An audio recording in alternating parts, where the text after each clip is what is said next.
joining us from somewhere, located somewhere around the world. It's Mike from around the world. God bless you, Pastor Paul. How are you doing this evening? I'm doing great, Mike. It's great to have you tonight. Great to have you. Good. Okay, Mike, you said it 2 weeks ago that we would be talking about the sun, and at noon today, X-class 2.8, massive solar flare, the largest in 6 years. Mike, is that Planet X? Is things going to get worse? Yeah, unfortunately. I was about 2 days off, though. That was the date for today's activity was actually marked December 12th. Next episode, December 17th and 18th.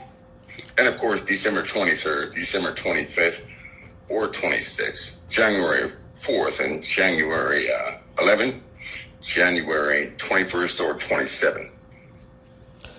I guess the real question is, right, how can anybody know what the sun is doing? That's what I want to know. How in the world can you sit there and give me dates like that? So how do you know what the sun is doing before it happens? What's causing that? We have an external influence. We do. We really do. And that external influence is not going anywhere. It's going to cause more and more issues with how the Earth operates. And everything will begin to convey that. So, Mike, when you say the external influence, and I keep hollering, Planet X, people holler Nibiru, dwarf star, planet number 9. The media has changed its name so many times, or the binary system. So this influence, this huge influence, that's even though it may be billions of miles away, and it's got a bunch of moons, maybe 5, maybe 7, I don't know, maybe more. But how can it be certain times that is there certain pulses, like pulsations coming from it that we know about the time they're going to hit the sun? In fact, it's exactly like some of the experiments happening at CERN. It's just like electronics, based on physics. Of course, celestial mechanics, you're dealing with ballooned numbers in a lot of cases, but it is in a sense, anybody who works with electronics can get a good handle on what's happening. Our sun, whenever it sends out a solar flare, right, it's actually, every time it does this, it will strike the heliosphere in the exact spot of its weakness. Well, that same thing happens within a capacitor. That same thing happens in a circuit. And so you're looking at perfect balance, right?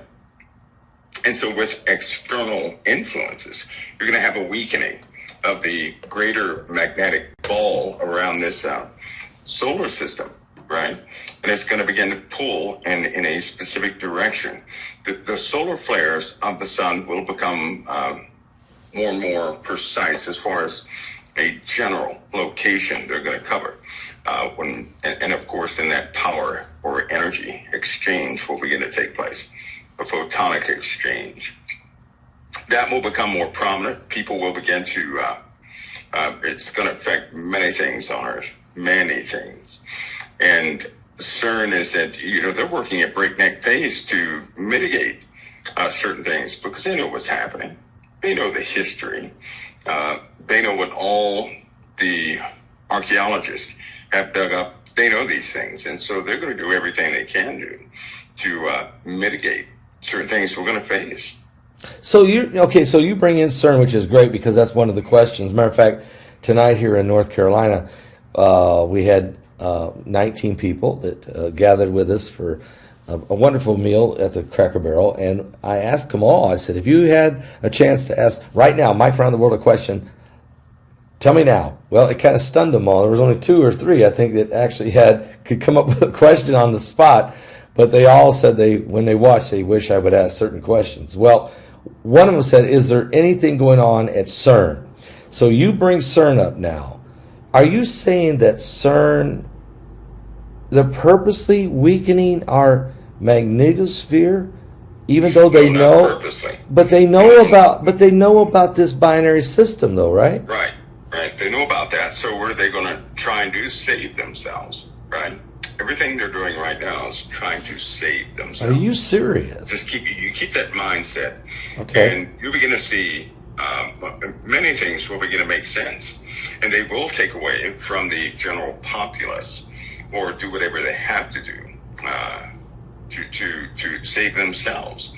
For example, oversight. You don't have a lot of oversight with CERN, right? No. Why? Because it's exploratory science, right, in the quantum area.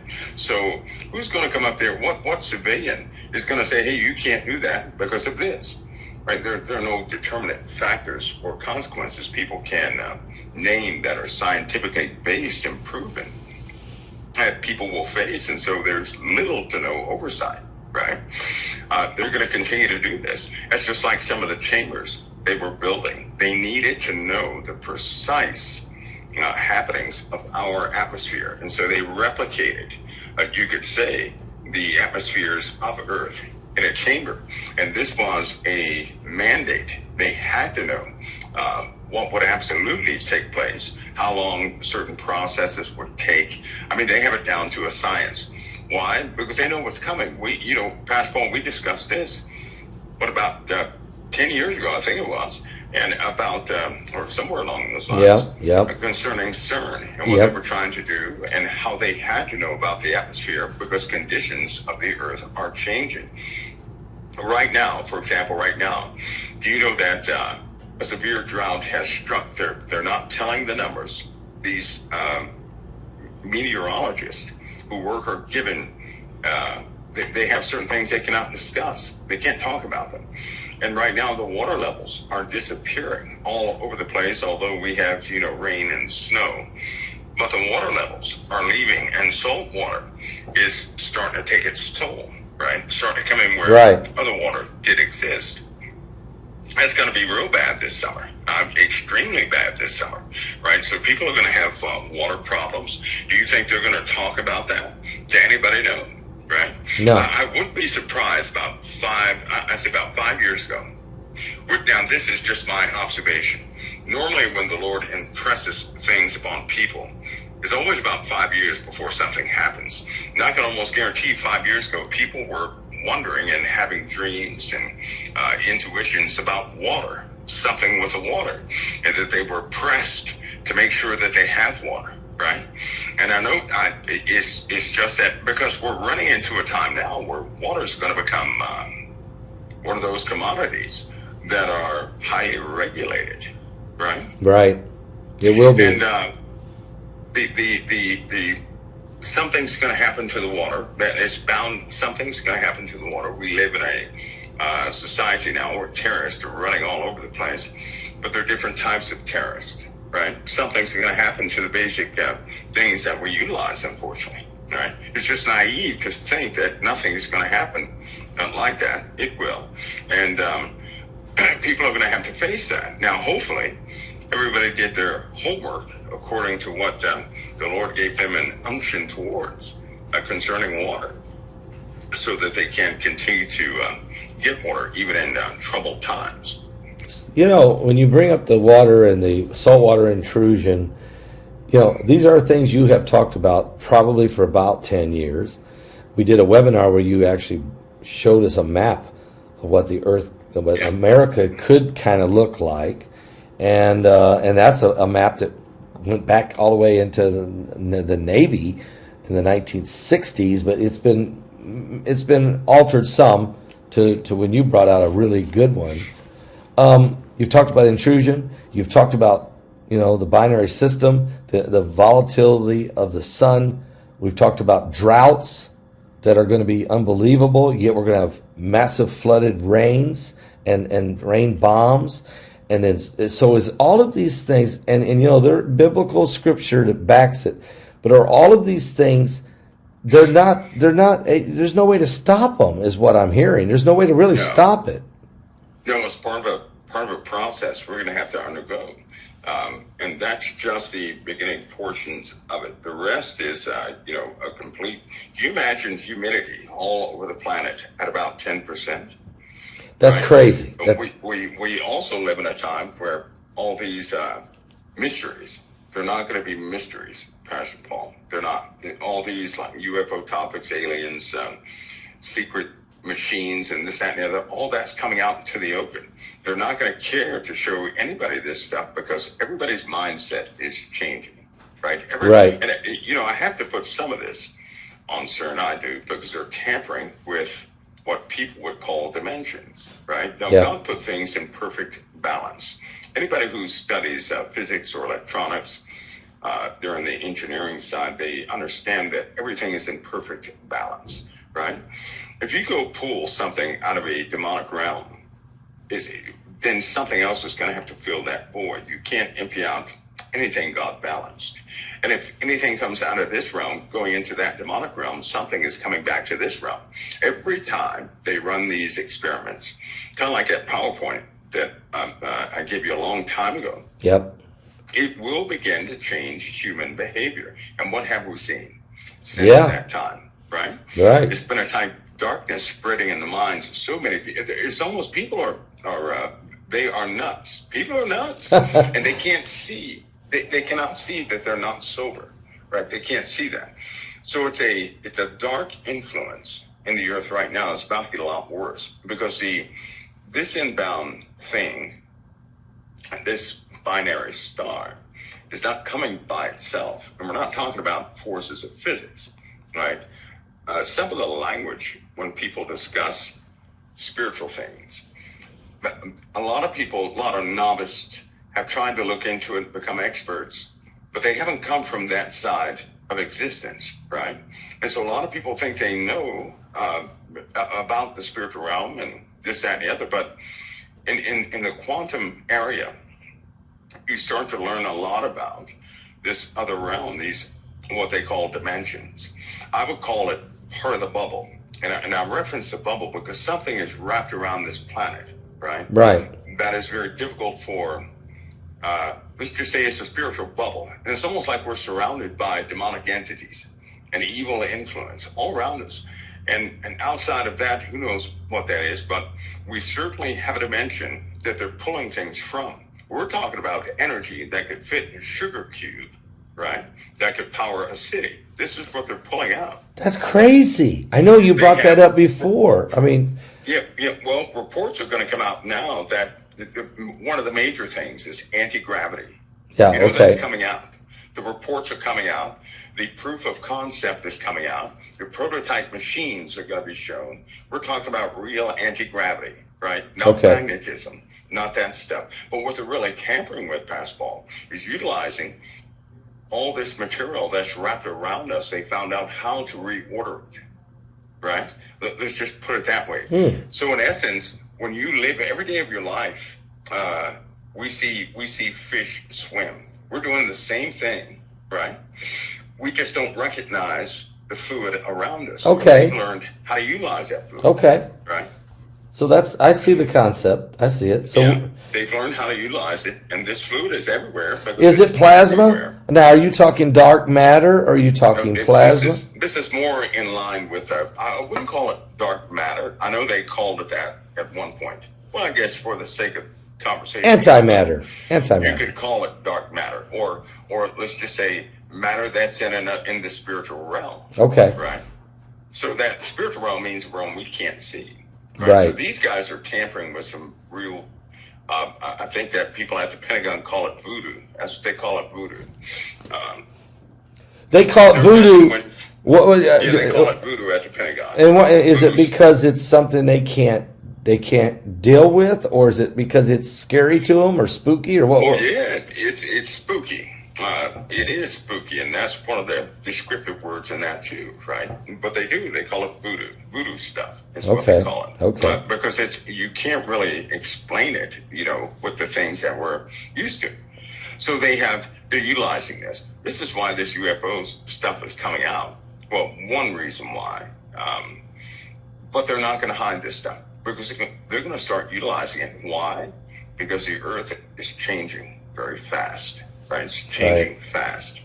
And I think that as things begin to progress, you're going to see people make power plays, right? You're going to see folks, countries make power plays. It seems like no country respects other countries in this day and age. Why? Because those governments know.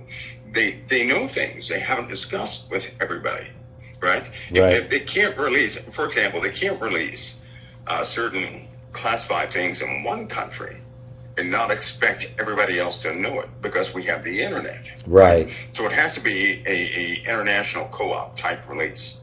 And believe me, that's coming. All right. And when it comes, we're going to be under, well, let's just say under a new type of lifestyle for everybody, you know, because these things will be exposed. And when you take something out of the realm of fantasy and you tell someone it's real, your brain's not going to want to believe it, number one. You could see things right before your eyes, and your brain would still not believe it, right? But when you see it every day, that's when it sinks in. You're going to have to deal with things. People are going to have to deal with things they normally wouldn't deal with. And during this time, Pressball, this is why all the financial systems and everything else, they're set up to change. Because they know this time of duress is coming. Yeah. And they're doing everything they can do, though, to save themselves from that ultimate time. They know it's right around the corner. So they know it's around the corner. They know, and you know, and folks, by the way, when you talk about this, they're trying to save themselves from what they know is coming because they can see it. They've got deep space probes. I mean, they got this thing. They've got it figured out. The Bible told us that this exact same thing that they see coming is going to happen. So a reason, you're saying that's a reason for a new world order, for a one world government, for a new banking system, a new digital economic system, a higher class, a ruling class, and then a slave class, a mentality, all of it to gather resources. Let me ask you a question, because we got today from one of our sources, it's an insider who's been right every time. So it's unbelievable.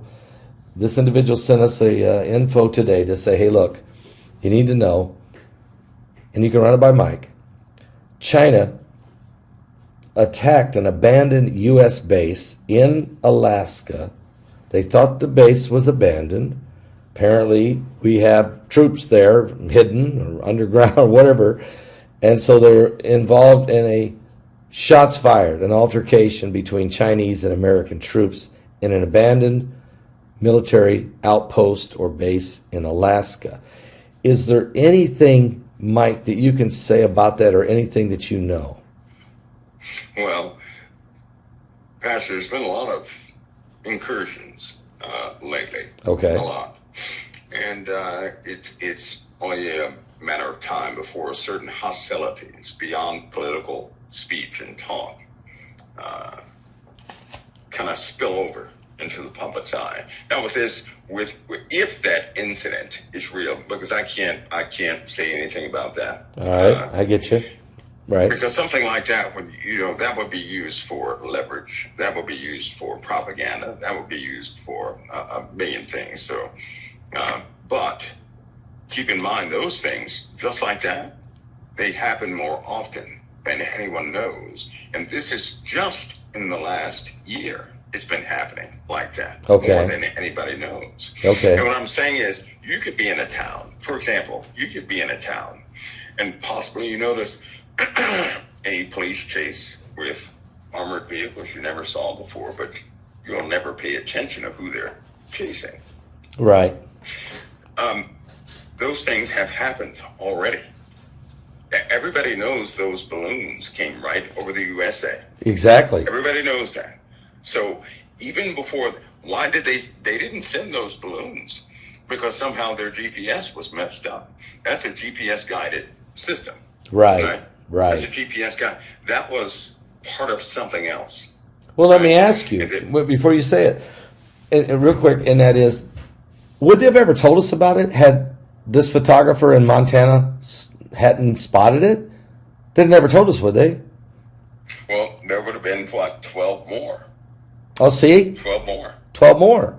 So, Yeah, if some, as you said, the internet, if some of us out here hear something, see something, spot something, they may have to tell us something that they weren't going to. Look, just like this this confrontation in Alaska. That's right. They may in the next 2-3 days have to say something, since I'm talking about it tonight. Yeah, they will. They will have to, because once the people find out about things, right, they're going to start to press the government for some type of answer, especially if it's military. And so they normally stay out ahead of it. So don't be shocked if they come out and say, something is all lies, right? Sadly enough, the majority of people still believe in mainstream media. And so they will get out ahead of it or call it something else quickly. Or who knows, if they're angry at China enough, they may come out with the part of the truth. I doubt if they'll come out with the whole truth. Yeah.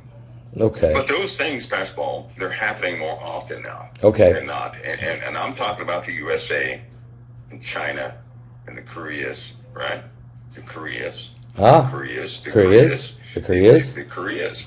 And Australia has a bit of an issue too. And so does Indonesia, the Philippines. So okay, are they having Indonesia? Okay, that sounds like all of those people are having a problem with China, though, as from what I understand it. It's a reordering.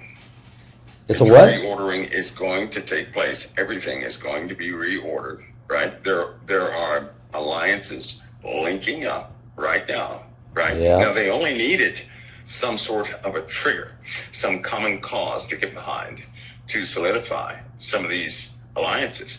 And that happens to be Israel. Oh, let's talk about Israel just for a minute, okay? I mean, we got two things. The UN just had a big vote. Thank God the Security Council voted one veto by the United States, but the General Assembly went ahead and voted anyway. It's non-binding, and they voted 153 to 17, with 26 abstaining, to forcibly demand and stop and cause a Gaza ceasefire. And then a Turkish lawmaker stood up in front of the Turkish parliament and criticized and cursed Israel, and then finally made the statement, his last words of his life: Israel will suffer the wrath of Allah. He then instantly fell over and died of a heart attack. He died today. He had it, and this happened the day before. So what's going on here with the UN? Is there pressure building against Israel, even besides not just the UN, but I mean, is it coming from everywhere now? The entire world right now, right, is highly sympathetic to Gazan people, right? Right. Palestinians. They're highly sensitive. So they are in the process of forcing Israel. They always make known their position first, publicly, right? Now, people are going to talk about that. This is what will happen. Based on the feedback of those conversations, they will go forward. Even the American administration will change its views if the people are in support of Israel being stopped by force, right? So we all know what's happening. There are more people out there who, it's not that they've taken a strange stance because of prosecution of people who were outspoken against Israel, right? Kind of stopped a lot of people from speaking their minds.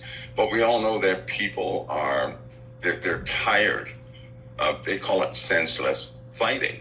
And when they have these stories where they show Israel, utilizing phosphorus, or Israel stripping soldiers, this, that, and the other, they see those as, grievous hostilities, and they're not going to go for that. And so they made this public. In a couple of days, they're going to reconvene and have more talks about this. Pastor, they will disarm Israel. Yes, I heard you. Ultimately disarm Israel. And it's not going to take a long time either. No. It may seem like that right now, but it will not take a long time. And when this happens, that's when the USA we're going to have to be on severe watch. Because if we take a position with the world, we're going to seem weak, right? Yes. We already vetoed the UN, but that's not going to work, because you have NATO, heads of NATO, saying that, Israel has to stop, right? Right. So we know in the Bible that God will plead with everybody down there, right? Yes. There's a part in the Bible where it says God pleads Yes. with fire, brimstone, right? Yes. With great hail. That's how he pleads. Yes. And so, in a situation like that, where's BP Earthwatch and Gil Broussard? Because this is actually, it's starting to overlap. And these things are starting to overlap. And there's some very real, there's a very real threat coming our way. And we're not going to miss it. And it's not going to destroy the earth. No. But it's going to cause some conditions nobody is used to. Right? Nobody. We're talking a meteor storm is most certainly coming. And here's something new.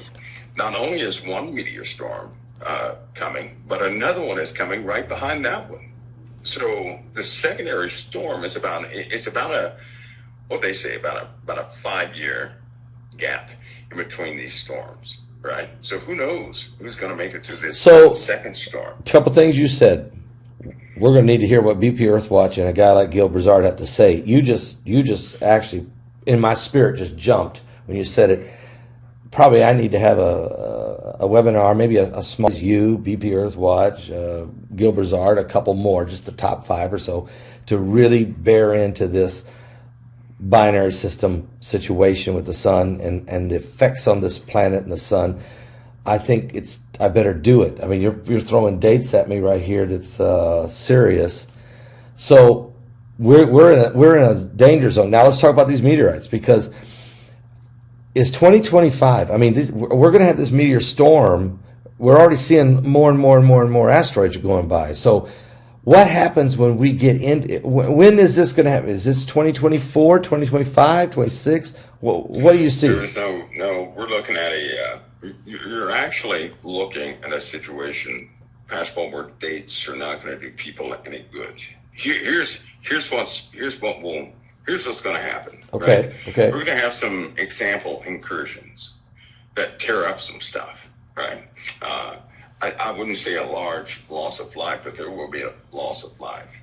And from that point on, people are going to want answers. But here's what's going to happen. As soon as the first set or the first cluster breaches the atmosphere and actually makes landfall and fall in the ocean and land, you're going to have a billion experts out there who never discussed this topic. They're going to hop on every media platform and confuse the people. Oh, wow. Now, here's what it means. The source, because nobody's discussing this, right? They're going to jump in there and take the lead, and everybody's going to listen to them. But that's where they're going to make their mistake. And so anybody who can cover the subject now, not to so much speak about the theoretical sides of things, but to get people ready for the reality, right, of living in a time where this has actually happened. Because we've talked about how a lot of people are well informed about many different scenarios, right? But what about when it actually impacts? Then what? Right. Then what does a person do? What does a person do for their family in an environment where a few have hit and the atmosphere is changed? It hits a couple chemical plants. You have fires that won't go out, right? Sea levels start to alter, swish and swash, and all this, that, and the other. So people need to know this. Certain things are already prepared for that, and we're just talking about some impacts, right? Because I'll say it again, the first examples are coming. They're coming, right? And so we know they're going to cause volcanism. We know they're going to cause fires. Now, this summer we're going to deal with a lot of fires, things of that nature, right? So, are the people well informed of how to still function? A world that's not going to end because a few of those hit, but it's going to scare people. It's going to change how they view the world. It's going to make some people uncomfortable, right? Then what? Do they have enough spiritual strength to stay rooted, to actually be of help to somebody else? Are they ready to face whatever it takes or whatever comes and still maintain their status, their state of faith in Christ? Or will they just fall apart, start listening to everybody else, and be maneuvered into this new utopia everybody is starting to set up? Wow. I mean, you're right. And so we have this a total shift of everything because of survival, because of the elitist group or the ruling class is trying to come up with a way to survive the apocalypse. They know it's coming. They can scientifically see it. We can spiritually see it. But they don't understand the source behind it all. Am I right? I mean, Christ, right? You know? That's right. They have physical details, right? Things that'll happen physically. I mean, they paid all the archaeologists to dig up all this stuff. They're the ones that determine what people can read and what they can't read, right? They're responsible for what is distributed around the world and what is not. But again, when the first examples hit this earth, then what? Right. And we're in a new area there, and we know that people will. A lot of people will say, "Well, I need to go hear an expert in this." Sadly enough, that's when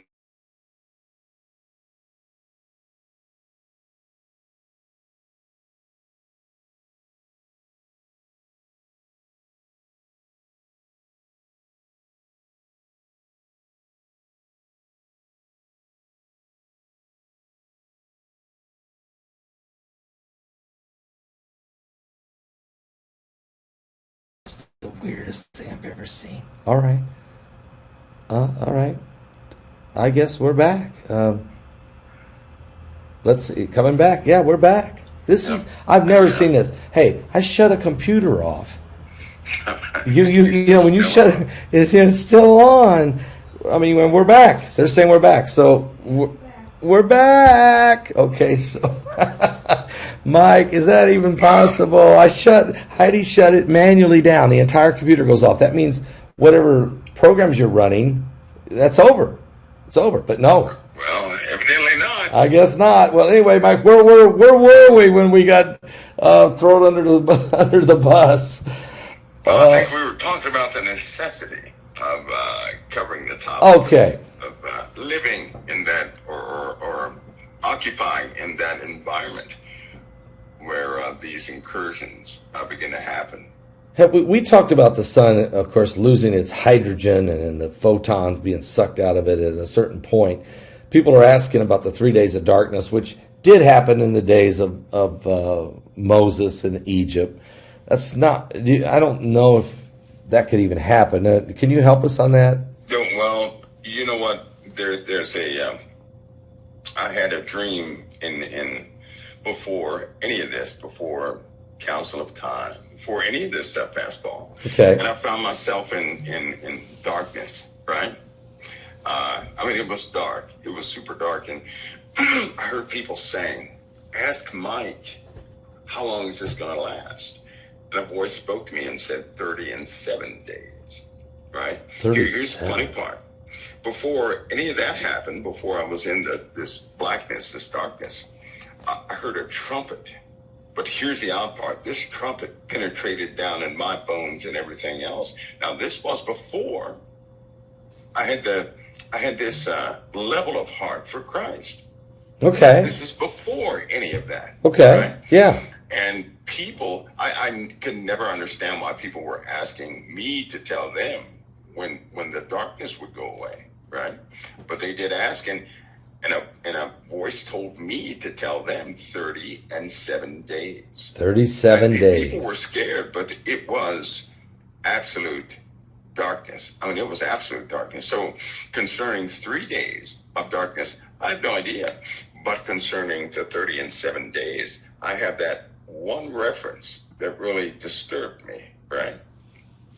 I won't go into I told a couple of people about this about 15 years ago, right?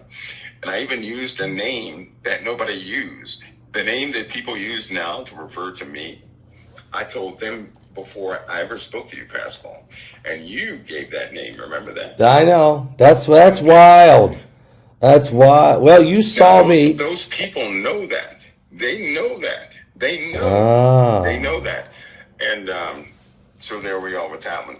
Now, can that literally take place? Sure it can.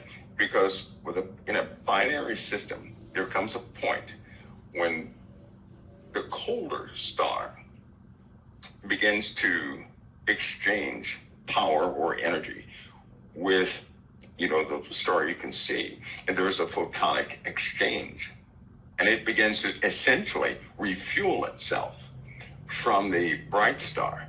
They have observed this, right? Yes. So all the light is redirected to the colder star, because the colder star has much more mass, is very dense, and it starts to pull all that energy towards it. In fact, many solar flares will come off our sun going straight to this smaller sun. In that time period, though, there's no light reaching the Earth because all the photons are redirected. We will have infrared heat, right? Yeah. But we will not have, in the visible light spectrum that we can see, we won't have light. So they have observed that. And it is, that's if we are in a binary system, which I do 100% believe, we're going to have that issue. And it will last, it's not 3 days. That's going to last for a good month or so. That's a process that normally will last based on the orbits of those two stars, about a month or so. And here's the part of timing. If that star was far out there right now, right, the closer it gets to our sun, the faster it's going to double its speed. So if somebody ever observed, which they have, observed something out there, say 20 years ago, right, and they had a timetable of 100 years, then 5 years after that, the timetable is going to be 50 years. And then 2 years after that, the timetable is going to be, 20 years. And it's going to keep, getting shorter and shorter and shorter and shorter until they devote a laser rangefinders to actually see how close this thing is, right? That would take a dedicated system to do that. A transmission system of great magnitude. That's the only way you can tell absolute acceleration of a star like that. You have to have something close to a communication system. And guess what? We have a brand new one. We do? That has, oh yes, we have a massive communication transmission system that goes right out into space. Now, nobody has radios out there that requires, that much energy to be beamed out into space. We're talking about power higher than the power CERN generates. Well, why are we sending radio waves or signals? Because that's the only way. You know what? Some of these mysteries in the world, all people have to do is look back at some of the patents that were filed back in the 70s and 80s, right? Snag those patents, and that will tell you about the technology being used today. And when you look at some of the tech today, it will tell you about what's in certain places. And it's a perfect match. But most importantly, it will allow you to know what they're doing with it, right? Wow. Make a powerful transmission system that can only transmit into space. Because if they transmit it on the ground, it would fry everything on the surface of the Earth. They can't do that. It's going right out into space. And it's cooled by the ice, right, in the poles.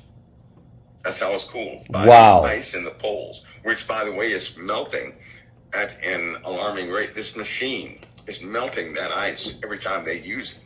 And it goes off about probably, I think it's twice a minute. It sends out a burst twice a minute. Now, the reception of it is being received in West Virginia. One of the biggest satellites in the world is right in West Virginia. That's why they never speak of West Virginia too much. It is a reception hub. Right? I see. One of the most technically advanced receivers is right there. In fact, there are a few secrets in West Virginia. But that's where it is. There's another place in New Mexico, Arecibo, of course, and there's another place in Colorado and one in Canada. And so they use these to receive anything that's been pulsed out like that, right? When they receive it, then they can tell the absolute distance and acceleration and other properties of stars, right? Stars are so bright sometimes, they're so different as far as their power. It takes different methods and techniques just to get the physics of that star, accurately, because they have to know exactly when this thing is going to impact the forces of Earth. But we're already seeing those impacts. Yeah. Right? That's why solar flares can be predictable, right? And I think now it's not a complete science, but I think so far there are people keeping count. I believe we've done this at least 30, 40 times, the correct date on the solar flares and CMEs and things like that. So it's not too bad of a system, to see that. Well, no, I mean, predictable. It's only you predictable because of this other body out there. Yeah, I mean, you just predicted that the event we had today at noon. You predicted and it, the other one, the other one. So they could be off a little bit, but they're generally right on the money. Yeah, the last one was right on the money. This one was a couple days off. So yeah, there we are. So within 2-3 days of a day or so or whatever, these predictions of what there's some massive explosion of solar activity on the sun is now being predicted. You're telling us in advance it's happening. This is quite extraordinary. This means we do have ability to gauge it, and it also proves that we know why it's happening. Yep, it does. Even if the public's not going to get an announcement, not tomorrow morning, they're not going to go on, CNN and announce to everybody that we know about this binary system. It's starting to shake up the universe. It's going to blow up the sun, or the sun's going to go crazy. It's going to affect the earth with all kind of traumatic storms and no, we're not going to get that. They're not going to say that. But obviously, as you're saying here, we know, we can see, and they're preparing. That's why there's underground. Let me ask you, how many nations of the world have underground cities in preparation for the apocalypse? Well, China has a few. Okay. Russia certainly has theirs. They always prepare for the people. I know they're a communist country, but they want to preserve Mother Russia, so they always have their people informed. Europe has theirs. The U.S., of course, we have a lot. Germany, of course, they have a lot. Europe, South Korea, they have a few. So it's not a new concept. It's a very old concept, and to be a little more open, in a lot of cases, it was Germany and India who shared with the world that there were underground cities, right? They haven't really told everybody about the underground cities that are 5,000 years old, right? Cities that old. By the way, they keep time. So they're very old cities. And we're talking about cavernous systems. For example, in Fort Hood, Texas, there's an underground place that will blow your mind. Really? It'll blow your mind. It'll blow your mind. I mean, is it part of the military there at Fort Hood? It'll blow your mind. And the entry, nobody's going to accidentally get into these places. Okay. In Nebraska, right? In Nebraska, in Arkansas, places like that, you'd be surprised how many cornfields can open up. What? Can really open up. Yeah, there are giant doors in those places. They can open up. Right in the middle of a cornfield? From Germany. Even Saddam Hussein had that. Saddam Hussein had a mile wide door that would open up and shut in the desert, right? So we have those too, but they're obscured by fields that you can actually drive over, but they can open up. So we have quite a few places like that over here, right? I'm sure that people have seen the videos of truck drivers driving in underground places where they have, pretty strong security and weird symbols they show. I'm sure that if people heard two governors, they talked about the underground transit system that travels at the same speed that an aircraft does. Right, aircraft travel at about 500 miles an hour. I mean, that's unbelievable. And they leaked that out. That was at the beginning of the year, right? They leaked that out, and I got nervous. When I heard it, because somebody said, "Hey, Mike, listen to this." Listen to what? And so I'm hearing them talking, and they were sitting there talking about it, right? Like almost like bullet trains underground, but at the speed of 500, 600 miles an hour. They told everything, right? Think of a pod, kind of like what people call a Tic Tac. Yep. In a vacuum chamber. Yep. That's what it's like, right? In a vacuum chamber. And so, just like that. But they were talking about this openly, saying that they're going to put new linkage into this state and that state. And I couldn't believe it. But I never heard it again. I heard it that one time. Never heard it again. Never heard it again. So anyway, yeah, they have transit systems and they have that. Why? Because even in the Bible it says they're going to go hide in the dens of Amen. the caves and the mountains and dens of the rocks, because they're going to save themselves. That's right. They know what's coming. They dug up all the proof. Right? They have every archaeological find out there. They paid the people to go get this stuff. The governments did. They have all the findings. They have all the brightest students that ever was. They recruit from MIT, PA, and all these different places, UCLA. They do this continually so people can back engineer things. Right? They're in a fight right now in Congress and the Senate to put the information out there to people, and then the other side says no because they can't make enough money off of it yet, or something like that. So once it all comes out, it's going to be a not so interesting topic. Why? Because they're going to control